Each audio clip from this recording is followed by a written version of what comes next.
Sunny Grove Pines wasn't paradise, it just wore the costume well, with perfectly trimmed hedges, synchronized mailboxes, and the sound of wind chimes instead of sirens. It sold itself as the ideal place to raise a family. That's what Emma Ray had believed when she moved in with her husband Tyler and their daughter Maddie. But the truth behind the perfect picket fences was uglier than weeds, especially once you met the whore president. Karen Crenshaw. Karen didn't run the neighborhood, she ruled it. Every week came another email in bold red font. Reminder, trash bins must be concealed by 9:01 a.m. sharp. Warning, sidewalk chalk is not community-approved art. Scooters, skateboards, and wild activity are discouraged on common sidewalks. But nothing, absolutely nothing prepared Emma for what happened that Saturday afternoon. Maddie, bright-eyed and full of weekend energy, was outside skipping in the front yard. She was wearing her unicorn pajamas and humming a tune from a cartoon that only kids could love. Emma had just gone inside for a pitcher of lemonade, maybe 5 minutes, tops. Then came the scream. Emma sprinted out the door, heart hammering. Maddie was on the ground near the shared property line. Her elbow was scraped, blood already forming in a thin red line. Standing over her, holding a shattered clayflower pot, was Karen. What happened? Emma asked, her voice already cracking. Karen didn't look concerned. In fact, she smirked. She was near my fountain, Karen said casually. I told her to move. She didn't. The pot slipped. Tyler came barreling out of the house. Hearing the tail end, you threw something at our daughter. I dropped it, Karen replied, emphasizing the word as if rehearsed. Maybe you should teach her about boundaries. Emma dropped to her knees beside Maddie. Sweetheart, did she throw it? Maddie nodded. Trembling, she yelled at me and then threw it. Karen scoffed. Of course she'd say that. Kids lie when they're told not to touch things. Emma's fists clenched. But she held it together. She called the police. They arrived, asked questions, took statements. But Karen's demeanor was polished, her story unshaken. Her husband, Dwight, a smug attorney with a Bluetooth always stuck in his ear, stood by her side like a trained bulldog. Let's not escalate a misunderstanding, Dwight said smoothly. There's no proof of intent, no witnesses. Do you really want a file open that paints your daughter as reckless? The next morning, while Emma was bandaging Maddie's elbow, she got an email. A violation notice for failure to maintain landscape quality. In the photo attached, you could see the dirt where Karen's pot had shattered right where Maddie had been hurt. It was a message, clear as daylight. They weren't just brushing it under the rug. They were flipping the blame. Emma felt the switch flip inside her. No one hurt her child and got away with it. And if Karen wanted to play games, Emma had all the time in the world to learn the rules and break them. She began quietly collecting documents, HOA meeting notes, voting records, old neighborhood complaint forms. She pulled files that no one thought anyone cared about. She even borrowed a neighbor's login to the HOA board's private site. And that's when she found something she wasn't supposed to see: an incident report from 2 years ago. Same address, same homeowner, same pattern. A boy with a broken wrist, a garden tool accidentally dropped, filed, dismissed, silenced. Emma sat in her kitchen, the soft ticking of the clock loud in the silence. Her hands trembled, but not with fear, with direction. This wasn't Karen's first offense, and this time, she wasn't dealing with people who backed down. Emma didn't sleep that night. Not because she was scared, but because something had shifted. She had found the pressure point, and if Karen thought she could bully her into silence like she had done with others, she hadn't met a mother with a memory like Emma's and a daughter worth fighting for. The old incident report, quietly archived in a forgotten folder, was barely 2 paragraphs long. A boy named Aiden Dubs, age 10, had broken his wrist near the Crenshaw's property. His parents filed a complaint, but there was no police report, and the HOA deemed it unsubstantiated. The case was closed within 3 days. Emma dug deeper. Aiden's family had moved out 6 months later abruptly, without a listed buyer. The house sold to a management company that now rented it out to short-term tenants. That's when it clicked. Karen hadn't just been hurting kids, she had been driving families out. Emma picked up the phone and found Aiden's mom, Sarah Dobbs, through a mutual friend who still lived on the next street. When she finally answered, Sarah sounded cautious, but not surprised. "Oh, you're the new one," she said, voice weary. "I'm calling about what happened with your son. I think it's happening again." A pause, then a quiet. "Tell me everything." Emma did, every word, from the shattered flower pot to the violation notice, and the smug silence from the board. Sarah's reply came slow, like it had been stuck behind years of anger. She pushed Aiden, claimed he tripped on a rake she left out. His wrist was so messed up they had to pin the bones. Karen made it sound like he ran wild, like he was reckless. The horror, "They shut us down. Said it was a miscommunication. My husband wanted to fight." But Dwight showed up with a folder, had photos of our yard, emails, zoning codes. He threatened to report us for code violations unless we signed a non-disclosure and left. Emma's heart thudded. "You signed it? We had no choice. But I never forgot. I'm just glad someone finally stood up to her." Emma hung up and stared at the wall. The problem wasn't just Karen. It was the entire structure that protected her, the board, the bylaws. Dwight's intimidation tactics, it was a machine, one that rolled over anyone who resisted. But machines have gears, and gears jammed out the next morning. Emma marched into the horror office, an over-renovated bungalow with fake granite counters and hollow motive national signs, and requested full access to the meeting records and disciplinary logs, citing community rights and transparency. The clerk, a nervous 20-something named Kevin, blinked rapidly. We don't usually allow." Emma slid a printed copy of the HOA bylaws across the counter. Section 4.7. Any member of the community may inspect non-financial board records upon request with due notice. "I'm giving notice." Now, he handed her a guest badge with shaking fingers. Inside, the truth smelled like old coffee and lemon-scented toner. But the files were exactly what she needed. 30 minutes later, she had what looked like a pattern: families with kids, minor incidents, complaints, followed by sudden silence or relocation. Emma took photos, dozens, but just as she stepped outside, her phone buzzed. At no number, "Mrs. Ray," came a familiar voice. Cold, controlled. "Dwight Crenshaw, you've been busy," he said. Emma didn't speak. "There's a reason this community runs smoothly. You wouldn't want to disrupt that. Your daughter's already had enough trouble, hasn't she?" It wasn't a threat. It was a test. Emma smiled. "Then maybe she needs a better example of what standing your ground looks like." She ended the call, but before she could start the car, she noticed something tucked beneath her windshield wiper. A white envelope. No postage. Just her name, in stiff black ink. She opened it. Inside was a printed screenshot. Her daughter's school schedule. The front gate security footage time-stamped to Maddie's morning routine. The message was clear. This wasn't just about the past anymore. Karen and Dwight had escalated. And now, it was war. Emma Ray wasn't naive. She knew that going public would make her a target. But when the envelope appeared on her windshield with her daughter's school schedule and security cam stills, it crossed a line so sharp it carved steel. She didn't sleep that night, not out of fear, but preparation. At breakfast, Tyler watched her stir coffee with the kind of calm that only comes before a storm. "You sure you want to go through with this?" Emma nodded. "They're not just bullies. They're organized. If I don't speak now, they'll keep doing this to other kids, other families."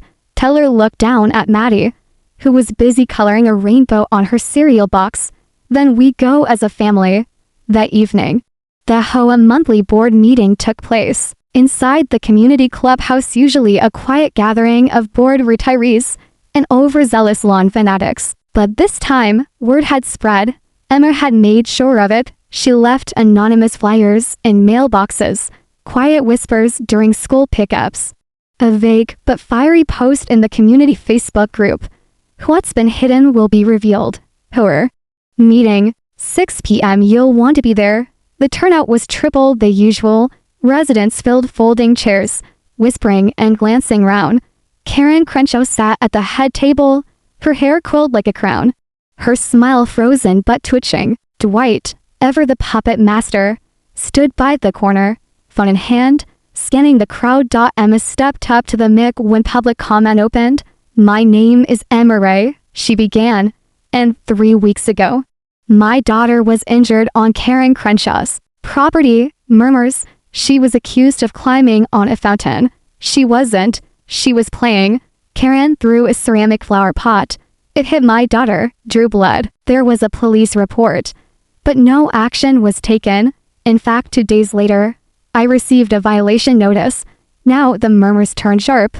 I started digging, Emma said, holding up a folder. I found an incident from 2 years ago, another child injured also on Karen's property, also dismissed, and I found more, 7 complaints, all related to families with children. 5 moved away within months. Most had no follow-up. A man in the back stood up. Wait, was one of them the couple in 409? Their boy broke his leg. Emma nodded. A Dundops. That was the first file I found. Karen leaned forward, voice syrupy. Mrs. Ray, this sounds like a lot of speculation. Emma held up the envelope. Is it speculation when someone puts your child's school schedule under your windshield? Gasped. Dwight stood now. That's a serious accusation. I didn't say it was you, Emma cut in. But someone wants me to stay quiet, and I won't. The room erupted. Voices overlapped. Some called for investigation. Others demanded Karen step down. But then, something happened that Emma didn't plan. Kevin, the shy horror office assistant, stood and walked to the front. I'm sorry, he said, nervously adjusting his glasses. I saw Dwight in the file room. He had a USB drive. He told me to delete certain logs last week. I didn't know what it was for. But now I do. Karen's face turned pale. Dwight's jaw locked. The crowd grew still. One voice broke the silence. It was Mrs. Abernathy, an 82-year-old who'd lived there since the community broke ground. You hurt kids to keep your throne, Karen, she asked. Voice trembling, Karen stood, knocking her chair over. This is slander. All of it. I've done more for this community than anyone. But no one was listening anymore. Emma turned away from the mic. Her work was done for now. The truth had been released like a crack in glass, and once the crack spreads, it never stops. But just as she was packing up to leave, her phone buzzed again. Block number, she answered, a voice, distorted and low. You've made a mistake. You think this ends at Karen? Then silence. Emma stood frozen. The truth was only the beginning. The distorted voice from the phone call echoed in Emma's mind like a warning carved into stone. You think his ends at Karen. She didn't sleep. Tyler offered to stay home from work, but she shook her head. If they're trying to scare me, they're going to learn I don't break that easy. She spent the next morning at her dining table. Folders spread out like war plans. Her laptop buzzed with open tabs, property records, board appointments, meeting logs. Karen had been the face, sure, but someone else had built the system that kept her untouchable. And then she found it. Frank M. Ellison. Listed on the original Horror Incorporation document from 12 years ago. Never elected.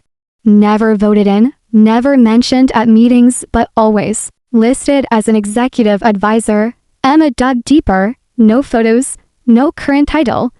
But Frank's name appeared in financial approvals, contract signings, and most suspicious of all the legal disclaimers attached to the HOAS enforcement rights. Everything Karen did had Frank's signature somewhere near it.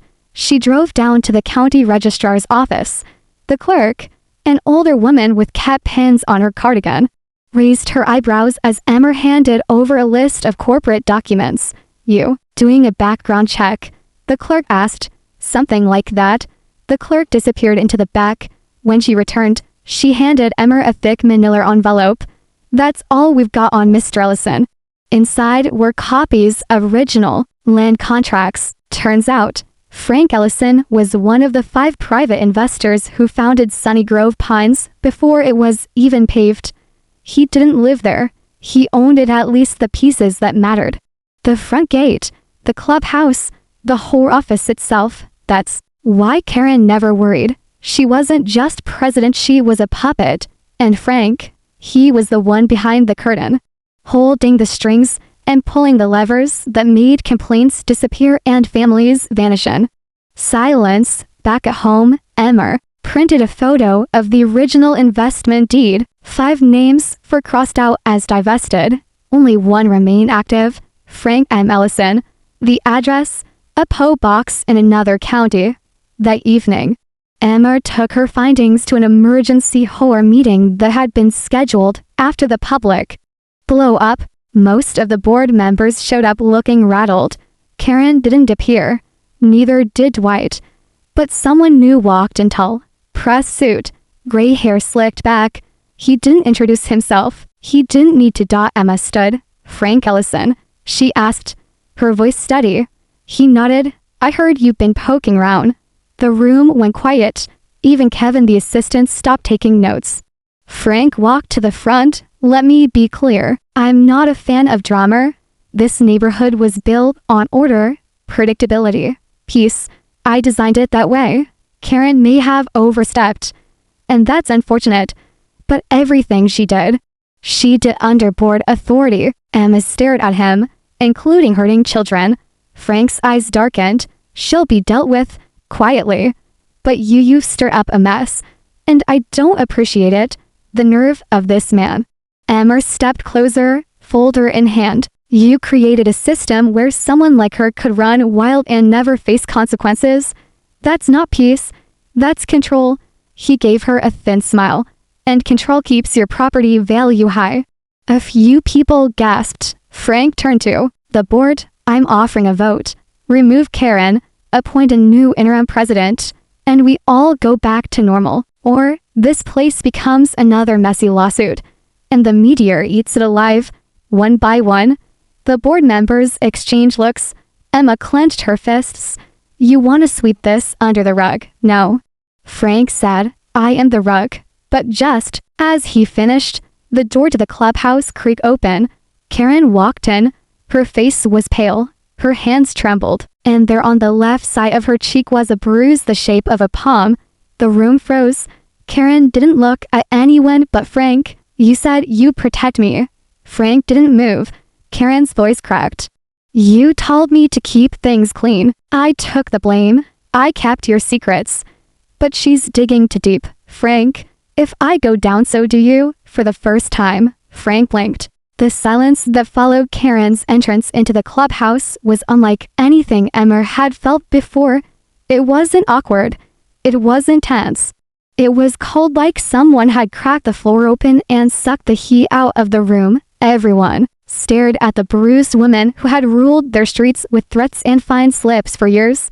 The woman who'd smiled when kids cried and blamed their parents for not maintaining control. Now she stood trembling, makeup smeared, one side of her face swollen and discolored. And she wasn't scared of Emma. She was scared of Frank. Karen stepped forward, heels clicking too loud on the floor. You told me to handle the kids, she said, voice tight. You said we had to keep the noise down. That families with disruptive energy were a liability. Frank didn't flinch. You didn't handle it. You became a problem. Karen laughed bitterly. I was your mouthpiece. I took the complaints, signed the violations, delivered the threats. I got my hands dirty so yours wouldn't have to. Emma's eyes scanned the room. This wasn't just a crack in the HOA armor. This was a full fracture. The people around her weren't fuming anymore. They were watching, listening, choosing sides. Mrs. Abernathy, arms folded tight. Kevin, why died at the back of the room? The board members exchanging sideways glances. They weren't protecting Frank anymore. They were waiting to see who survived. Karen reached into her bag and pulled out a thin red binder. She slapped it on the folding table with a sound like a slap to the face. I kept every instruction, she said, every email, every private meeting summary.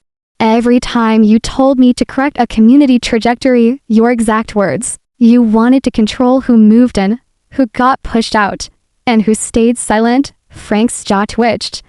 But he still didn't move. His voice came cold. Composed, "You're panicking."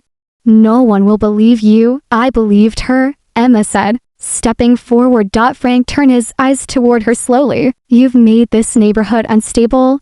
Emma held his stare. "It was already unstable. You just nailed a smile to the front of it." Suddenly, Dwight entered from the back door, phone in hand. "Karen." He called sharply, like a warning, but it was too late. The binder was already being flipped through by a few board members. Whispering started. One board member, Greg Sullivan, actually stood up and backed away from the table. "I didn't know about this," he muttered. "None of us knew she was being directed." Karen's voice lifted. "You all wanted to keep your homes quiet and profitable. You wanted someone to take the complaints, clean up the families with noise, pets, or too many kids.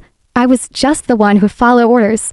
Let's be honest," Frank said, finally turning to the crowd. "Do any of you want to see this? Please spiral into chaos, lowered values, reporters, civil suits."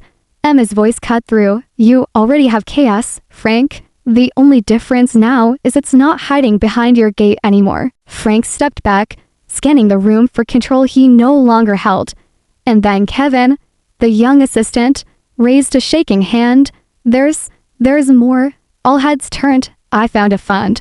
A maintenance budget that's been diverted. Almost 50 grand.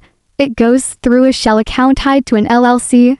Guess whose name is on that LLC?" He held up a printout. "Frank M. Ellison." The room burst. Gasps, shouts, and demands for explanation all collided in a wave of outrage. Emma stepped back and let the crowd rise. Her part was done. The match had been struck. But as she gathered her things, Karen grabbed her wrist. "I know you think you've won," Karen whispered. "But Frank's not the worst of them." Emma froze. "What does that mean?" Karen's eyes were glassy now, her pride stripped. But something cold still lived behind her gaze. "The horror isn't just a board. It's a system. There are people higher than him, people who own more than you realize." Emma pulled away. "Then maybe I'll meet them next." But before she could exit the clubhouse, someone blocked her path. A man in a dark suit. No name tag. Not a neighbor. Not anyone Emma had seen before. He slipped her a card. No name. No number. Just a logo. A skill inside a gated circle. And one word beneath it. Oversight. The card burned a hole in Emma's palm the entire drive home. A logo. A skill surrounded by a gate. And beneath it, one word. Oversight. No number. No name. No way to trace who had handed it to her or why. Tyler watched her pace the living room. "What do you think it is?" "Some kind of law firm." Emma shook her head. "Law firms don't hand out cards without numbers." "This feels bigger, like corporate." He asked. "Like covert," she replied. She set the card on the counter like it might explode. After Maddie was tucked into bed, Emma opened her laptop. She searched for the logo. Reverse image search. Government registries, or industry networks. Nothing. She tried digging deeper. Reddit threads, watchdog sites, even horror whistleblower forums. That's when she stumbled on a username, Gatedown 1983, who had posted for years ago on a closed forum about being forced out by an entity tied to neighborhood developments across 5 states. One of the phrases stood out. They called themselves Oversight. They're not listed on anything official, but if you challenge their revenue stream, they appear. Emma sent the user a message, not expecting a reply. But 15 minutes later, she got one. "They found you, didn't they? If you've seen the card, they're watching. Do not assume local rules apply anymore." Emma stared at the screen. Oversight wasn't a company. It was a network or shadow infrastructure built into HOA letters across the country, designed to maintain order by any means necessary. Emma had cracked the glass on Sunnygrove Pines, but now she saw that the glass stretched far beyond her street. The next morning, her security camera app buzzed. Motion detected. To 47 a.m. she clicked the clip. A black car, idling. Someone approached the porch, stared at the camera, then turned and walked away. They didn't touch anything. They didn't need to. They wanted her to know they were there. Tyler reviewed the footage. We need to call someone. Emma nodded. Not the local police. They're probably in someone's pocket by now. Instead, she called Sarah Dobbs, the woman whose son Aiden had been hurt 2 years ago. Emma told her everything, including the card. Sarah was quiet for a moment, then said, I've heard of oversight. Never officially, but there were whispers. From our old realtor when we tried to sell. What kind of whispers? Some neighborhoods are watched more closely than others. It wasn't about safety, it was about consistency. Families that didn't match the mold got pushed out quietly. One realtor said if you ruffled too many feathers, you'd be reviewed. That word made Emma's skin crawl. That night, she received a letter hand-delivered. Not mailed. It was written on thick white stationery. No return address. Notice of Community Audit Agreement 12.4b under the Pinewood Development Charter. You are scheduled for a residential evaluation under the oversight standard. Compliance is mandatory. Interference will be noted. The oversight office BNeth. It was a date and time. Tomorrow, 2 p.m. Emma showed the letter to Tyler. This isn't about property violations. This is about pressure. He reached for her hand. Then we don't cave. At 1:58 the next day, a matte gray SUV pulled up. 2 people stepped out. No uniforms, no clipboards, just plain clothes, and the same cold confidence she'd seen in Frank's eyes, but sharper.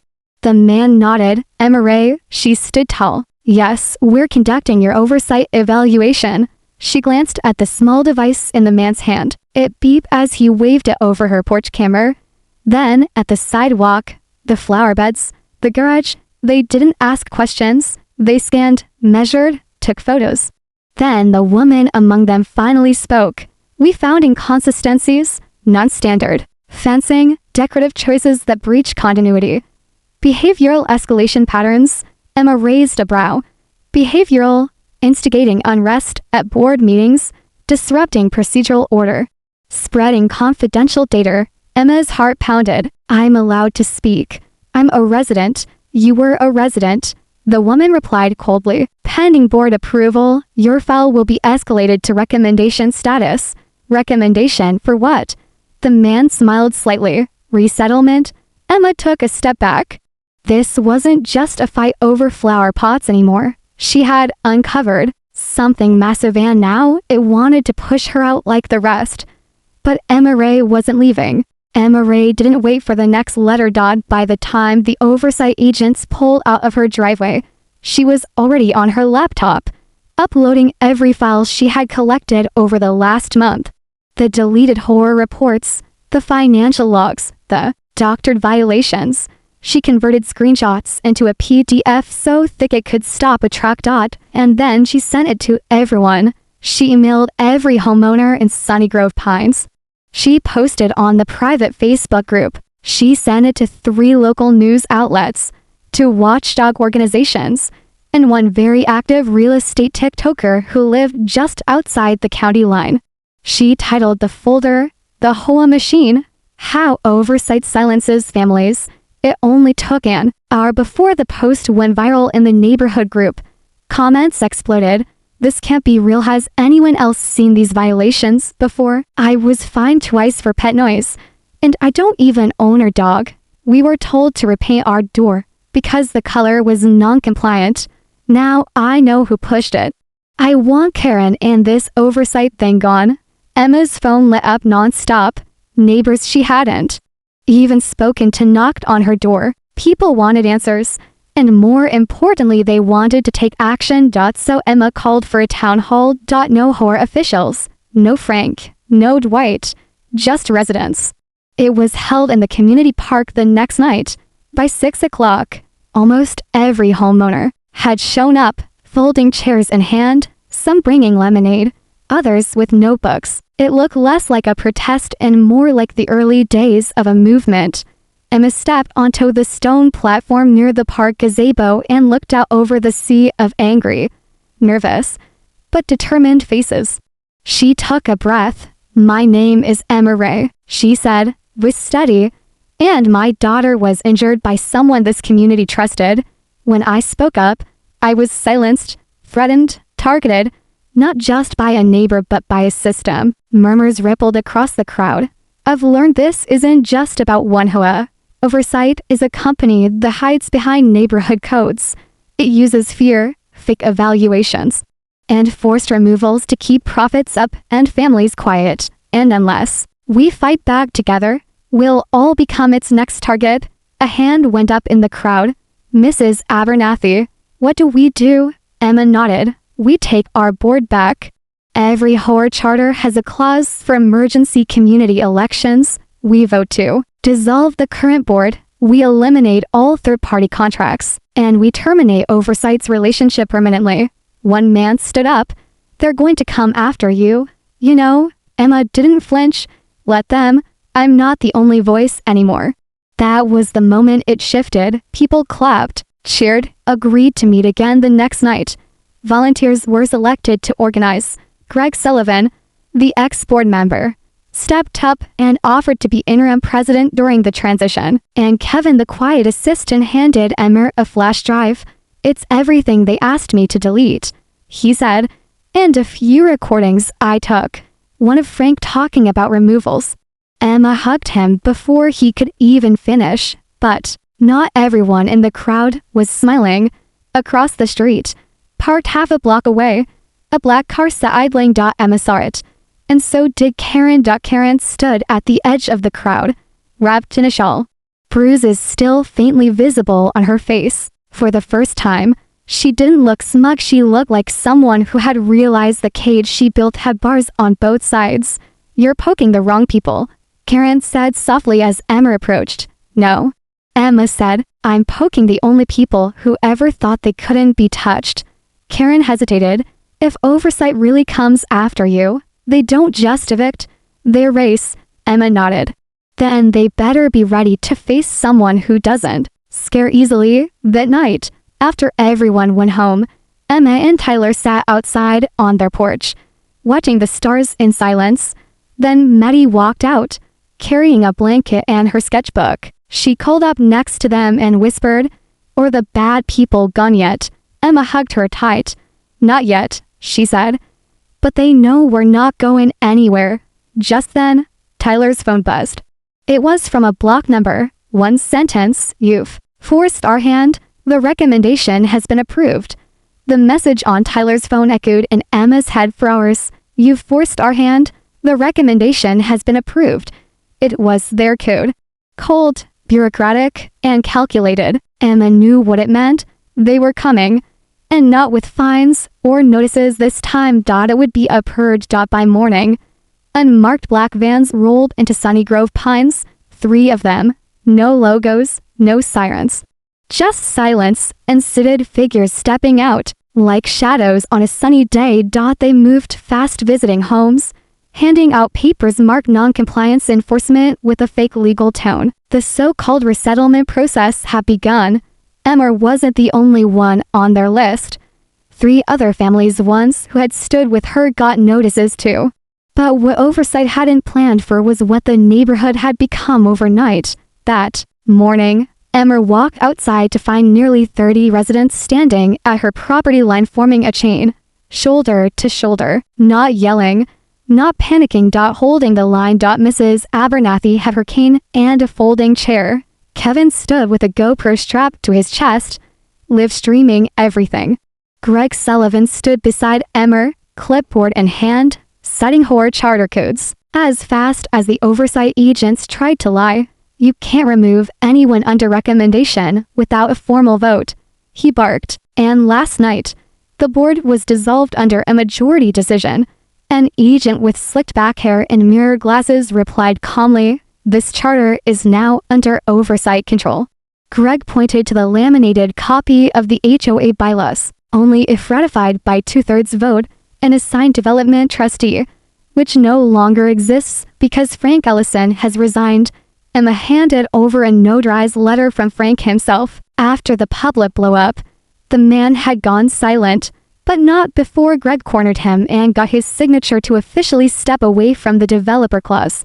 The one thing Oversight had relied on to claim authority. The agent didn't blink, he just tapped his earpiece and said, "They've lawyering up." Another agent approached the group and tried to hand Emmer a final notice. "You are in breach of community trust. Refusing oversight guidance will initiate legal escalation." Emmer didn't take the paper. She looked around at the wall of neighbors. Behind her, "We're not scared of escalation," she said. "We've been living under it. We're done." The moment was quiet until Mrs. Abernathy stood from her chair, took out her phone, and shouted, "I'm on the phone with Channel 7 right now. You'd better start smiling." Oversight cracked. They weren't built for attention, they were built for silence. Within minutes, the agents retreated to their vans. They spoke into radios, made some last attempts at intimidation, and then they drove off. No sirens, no apologies, just retreat. In the afternoon, Emma's inbox pinged with a message from a hidden email domain. "Sunny Grove Pines has been removed from active oversight. You have been marked. Some doors will close to you now, but not all." She read it twice, and then she laughed. A week later, the community held its first open election. Greg was appointed as interim president. Emmer declined a board position, but remained active, especially in rewriting the bylaws from scratch. The Facebook group changed its name to Sunny Grove Strong. The fake violations were rescinded. The fines refunded. As for Karen, she disappeared for a while. Rumors said she moved to her sister's place in Georgia, but she returned quietly. No power, no smug emails, just an occasional walk around the block, nodding without speaking. Emma saw her one morning by the park. Karen avoided her eyes. Emma didn't chase her. She'd already won. And Maddie, she built a new chalk mural on the sidewalk in front of their home. Unicorns, rockets, sunshine. No one dared wipe it away again. That evening, as the sun set and neighbors gathered for potluck on the community lawn, Emmer sat beside Tyler with a plastic cup of lemonade in hand. "You think oversight is really gone?" Tyler asked. Emma looked across the street, where a new family was moving in, young, full of hope, kids bouncing on the curb. A normal day in a neighborhood that had nearly been consumed by control. "They're watching someone else now," she said. "But the next time they show up in some other place, I hope someone's brave enough to say no." Tyler raised his cup to cracked glass and starting fresh. Emma smiled, to not being afraid anymore. Thank you for watching. If you stood with Emma through every twist, share this story and never underestimate a mother on a mission. Because when control breaks, truth pours in like light through shattered glass.